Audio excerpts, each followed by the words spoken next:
नमस्कार दोस्तों, मैं हूं परवीन सानी। दोस्तों, देश के उपराष्ट्रपति और राज्यसभा के सभापति जगदीप धनखड़ ने अचानक 21 जुलाई की रात को अपने पद से इस्तीफा दे दिया। साल 2022 में उपराष्ट्रपति बने धनखड़ का कार्यकाल 2027 तक था। ऐसे में वो कार्यकाल पूरा न करने वाले देश के तीसरे उपराष्ट्रपति बन गए। उनसे पहले कृष्णकांत और वीवी गिरी भी उपराष्ट्रपति के तौर पर अपना कार्यकाल पूरा नहीं कर सके थे। जगदीप धनखड़ ने स्वास्थ्य कारणों का हवाला देते हुए उपराष्ट्रपति पद से इस्तीफा दे दिया। लेकिन जिस तरह से धनखड़ ने पद से इस्तीफा दिया वो किसी को भी हजम नहीं हो रहा है। हर किसी के जहन में सवाल यही, क्या सेहत का मैटर था या फिर कुछ और, या फिर उन्हें हटाने की प्रॉपर स्क्रिप्ट लिखी गई। उस स्क्रिप्ट के आधार पर ही धनखड़ ने इस्तीफा दिया। पीएम मोदी की एक सीक्रेट मीटिंग की बात हो रही है जिसमें कुछ तो ऐसी बात हुई, कुछ तो ऐसा फैसला लिया गया जिसका धनखड़ के इस्तीफे से कुछ ना कुछ तो कनेक्शन जरूर होगा। एक और बात सामने आ रही है। कहा जा रहा है बीजेपी सांसदों से कोरे कागज पर साइन लिए गए। पीएम मोदी की सीक्रेट मीटिंग के बाद ही सांसदों ने साइन किए। बीजेपी के एक वरिष्ठ नेता के घर उस दिन जबरदस्त तरीके की हलचल थी। बीजेपी सांसद उनके घर जा रहे थे और कोरे कागज पर साइन कर लौटने लगे। ऐसे में सवाल यह है कि आखिर कोरे कागज पर साइन क्यों लिए गए? इस सिग्नेचर का धाकड़ के इस्तीफे से क्या कनेक्शन हो सकता है? कुछ तो वजह है। दोस्तों, कांग्रेस के वरिष्ठ नेता जयराम रमेश, जिनके साथ राज्यसभा में उपराष्ट्रपति की कई बार बहस हुई, खुद उन्होंने बताया कि धनखड़ से शाम 7:30 बजे उनसे टेलीफोन पर बात हुई थी। तब धनखड़ अपने परिवार के साथ थे और उन्होंने कहा कि वो कल उनसे बात करेंगे। यानी धनखड़ की बातों से कहीं ऐसा नहीं लग रहा था कि उनका स्वास्थ्य खराब है और इसलिए इस्तीफा देंगे। अच्छा, इससे पहले शाम लगभग 5 बजे जयराम रमेश, प्रमोद तिवारी और अखिलेश प्रसाद सिंह धनखड़ से मिले। इसी पर कांग्रेस नेता जयराम रमेश ने कहा कि सब कुछ सामान्य लग रहा था क्योंकि धनखड़ ने कहा कि बिजनेस एडवाइजरी कमेटी की बैठक मंगलवार सुबह 10 बजे होगी। इन सब चर्चाओं के बीच एक सनसनीखेज जानकारी सामने आई।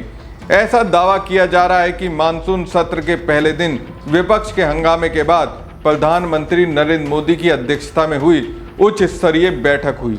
इस बैठक में ही धनखड़ के इस्तीफे की पूरी पटकथा लिख दी गई। इतना ही नहीं, जगदीप धनखड़ के इस्तीफे से पहले वरिष्ठ बीजेपी नेता और रक्षा मंत्री राजनाथ सिंह के कार्यालय में भी गतिविधियां तेज थी। जो मुझे जानकारी मिली है उसके मुताबिक बीजेपी सांसदों से सफेद कागज पर साइन करवाए जा रहे थे। बीजेपी के अंदर से जो जानकारी मिली है उसके मुताबिक शाम को संसद में राजनाथ सिंह के कार्यालय के बाहर भी काफी हलचल रही और बैठकों का दौर चलता रहा। बीजेपी सांसद राजनाथ के कार्यालय में घुसे और बिना कुछ बोले ही बाहर निकल गए। एक बीजेपी सांसद का दावा है कि उनसे कोरे कागज पर साइन करवाए जा रहे थे। वहीं कांग्रेस सांसद अखिलेश प्रसाद सिंह ने भी धनखड़ से मुलाकात की थी और शाम 6 बजे के आसपास सबसे आखिरी वो निकले थे। उन्होंने कहा कि उनका स्वास्थ्य ठीक था और इस्तीफा देने के कोई संकेत नहीं मिल रहे थे। इसके विपरीत राज्यसभा चेयरमैन ने भी ये बताया कि उन्हें एक समिति में शामिल किया जाना है जिसके बारे में वो बाद में विस्तृत जानकारी देंगे। तो सवाल यही है कि आखिर कोरे कागज पर राजनाथ सिंह क्यों साइन बीजेपी सांसदों से ले रहे थे?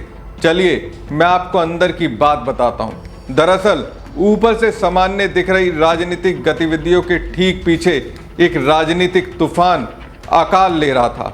21 जुलाई को सभापति धनखड़ ने जस्टिस वर्मा के खिलाफ महाभियोग प्रस्ताव के लिए विपक्षी सदस्यों के नोटिस को स्वीकार कर लिया।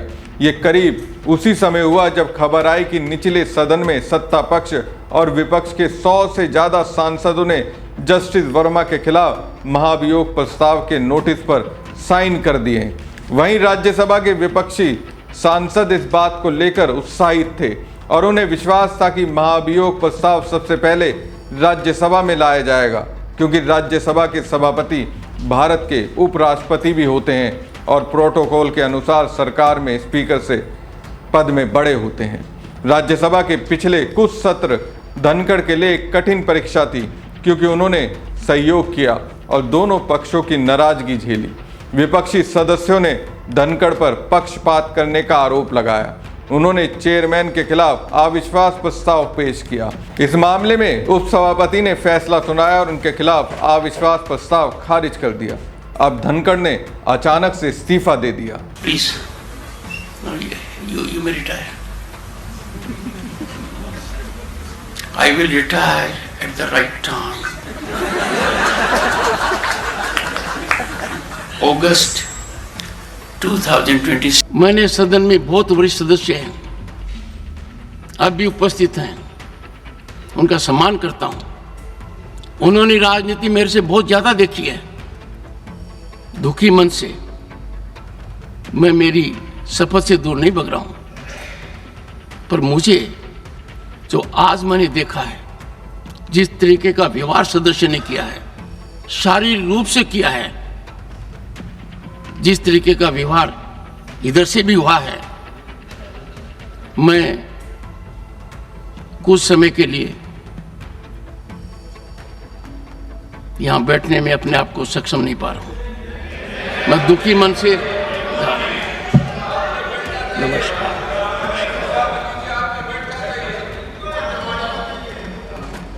जस्टिस वर्मा पर महाभियोग वाला मैटर है या फिर कुछ और? आखिर उन्होंने मोदी सरकार की कौन सी बात मानने से इनकार कर दिया, जिसकी वजह से 2025 के अगस्त तक भी अपनी कुर्सी नहीं बचा पाए? हमारी खबर आपको कैसी लगी कमेंट बॉक्स में कमेंट करके जरूर बताएं। साथ ही पेज को ज़्यादा से ज़्यादा लाइक और शेयर कीजिएगा। धन्यवाद।